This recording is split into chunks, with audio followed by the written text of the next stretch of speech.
আসসালামু আলাইকুম রহমতুল্লাহি ওয়া বারাকাতুহু। রোজা অবস্থায় এমন কোনো কাজ করলে যেটার দ্বারা মাকরু হবে এই বিষয়ে আমি আলোচনা করব। ১ নাম্বার মাসআলা, রোজা অবস্থায় কুলি করার সময় গড়গড়া করা এবং নাকের নরম অংশ পর্যন্ত পানি পৌঁছানো এটা হলো মাকরু। রোজা অবস্থায় কুলি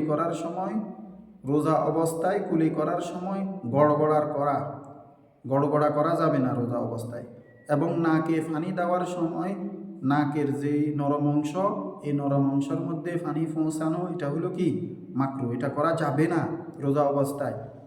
জামে তিরমিজি হাদিস নং হলো ৭৬৬, ফতুয়ায়ে হিন্দিয়ার ১ম নাম্বার খণ্ডের ১৯৯ নাম্বার পৃষ্ঠার মধ্যে এই ফতুয়াটি আছে। মাসআলা, এমন কাজ করা মাকরু যার দ্বারা রোজার নিতান্তই দুর্বল হয়ে পড়ে, রোজাদার কি হয়ে যায়, নিতান্তই খুবই দুর্বল হয়ে পড়ে। যেমন শিঙ্গা লাগানো, যেমন কি লাগানো, শিঙ্গা লাগানো।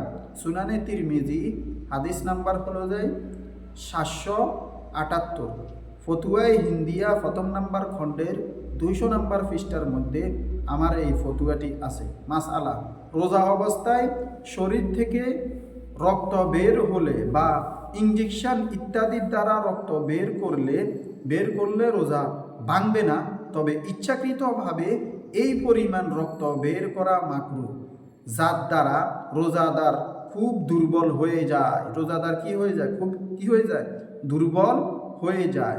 সহিহুল বুখারীর হাদিস নং হলো ১৯৪০, রদ্দুল মুখতারের ২ নম্বর খণ্ডের ৩৯৫ নম্বর পৃষ্ঠার মধ্যে এই ফতুয়াটি আছে। এবার আসেন মাসআলা, রোজার হালতে গীবত করলে, গালিগালাজ করলে, এই জিনিসটা খুবই এত বেশি দেখা যায় যেটা বলার বাহিরে। রোজা অবস্থায় গীবত করা যাবে না, গীবত করা মাকরু। রোজা অবস্থায় কাউকে গালিগালাজ করা যাবে না, গালিগালাজ করা রোজা অবস্থায় এগুলো হলো সম্পূর্ণ মাকরু।